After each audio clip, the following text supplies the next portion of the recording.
Hello again, folks. Steve here with a thought for the day. Some of you know that I'm currently in the process of writing another book, and it's called Discovering Freedom. It's a bit of a chronology of my walk that I took last year, which is 8,000 kilometers, 4,000 miles from the west coast of North America to the east coast, the most easterly point, Cape Spear, Newfoundland. And what was going on during that, of course, right, was the walk, which was seeing the things, the towns, talking to people and whatnot. But also there's the internal dialogue, which is a lot of it. A lot of it was going on because, as you can imagine, spending hours during the day, in some cases 15 hours, 75 kilometers at most, on average, though, over 30 miles, over 50 kilometers per day on the walk. There's a lot of time to think, because a lot of times it's pretty stark wilderness on the road. And my thoughts would often go towards freedom things, but sometimes a weird word would pop up. And it was a weird word that I would have to stop. I'd have to investigate the word. And at this one point, I always thought it was kind of a funny word, and even maybe a little bit kinky sounding. But the word is skinflint. It's where did anybody come up with that? So that was my thought, but it was a funny word. It just came to me, and this would happen very often because it would be a word I heard in the past somewhere, never used very much, but it would just come to me in my internal conversation. And what a skinflint is, in its definition, is, as you probably know, is kind of a miserly person, somebody who saves as much money as he can in his activities, and apparently in origin it comes from the type of person who would literally try to skin some flint. Flint, of course, is a very hard rock, if I got this right on this definition. Very hard rock, often used to light a fire or to use in a musket, where this thing would go really fast onto a rough piece of metal, and it would create some spark and light the gunpowder. But it's very hard, there's nothing on it, right? But somebody who would try to take something off where something doesn't exist would be considered somebody as a skinflint. Now, one of the things I do in my book, it's sort of writing itself in a way. Now, I started out thinking, maybe I get 100 pages out of this. I have a hope for 450 pages. But it shows up as I'll write a little bit about something, and then all of a sudden there's a lesson that comes from, because the tagline, so the title of the book is Discovering Freedom, and the subtitle is Lessons Learned Through 10 Million Steps. And that's how many steps it takes to walk about 5,000 miles, 8,000 kilometers. In this one, where I talked about the skinflint, the lesson that came to me was, have your skinflint tendencies be for improved economy. Improved economy, right?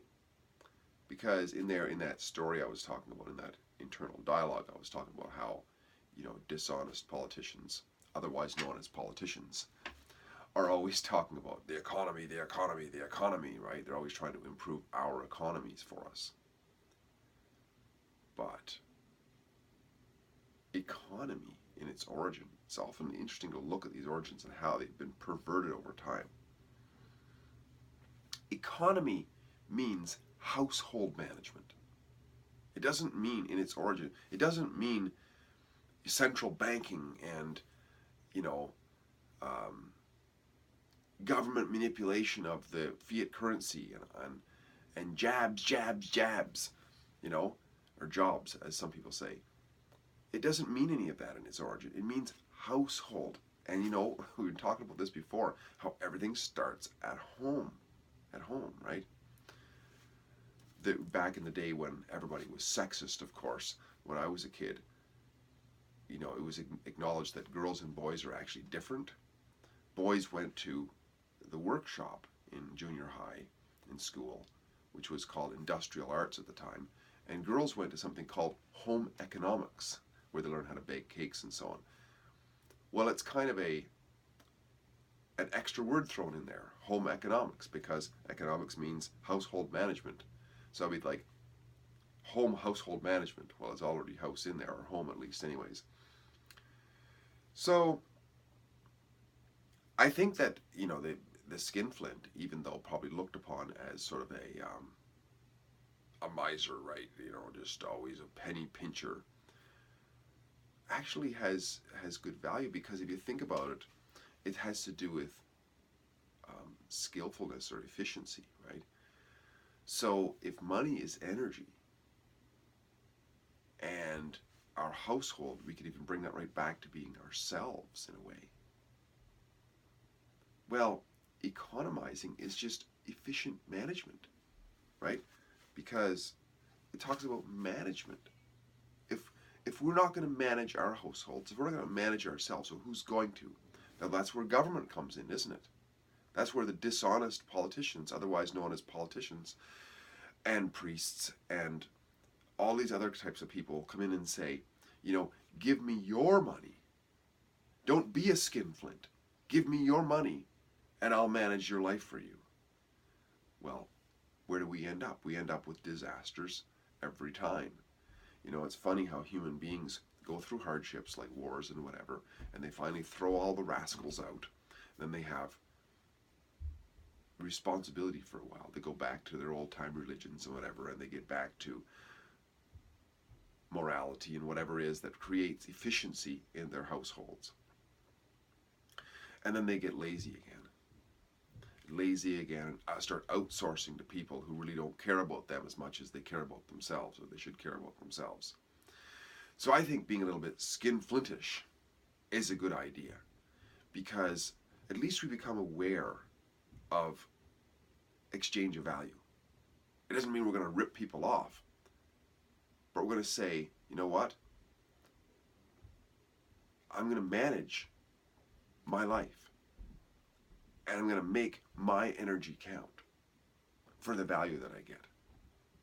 And this became very clear to me when I was walking, because I had to be extremely careful about what I carried, how I walked, the rhythm of the poles, all of the energy that I was putting in for the value of the 30 miles or over 50 kilometers that I was getting out had to count.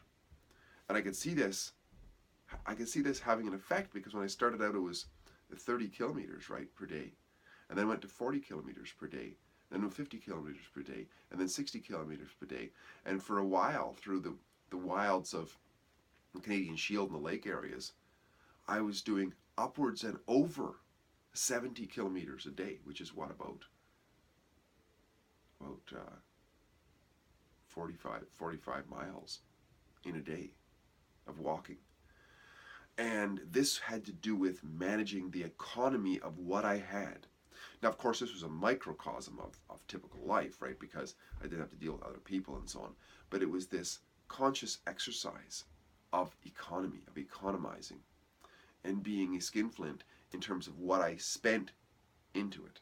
So that resulted in what I call the no hitchhiking policy that I eventually came up, which is constantly paring down on my pack. If something was not carrying its weight, if it wasn't getting used regularly, or if it wasn't there for a very likely and dangerous emergency, then it was gone, man. It was gone. I didn't need a cook stove.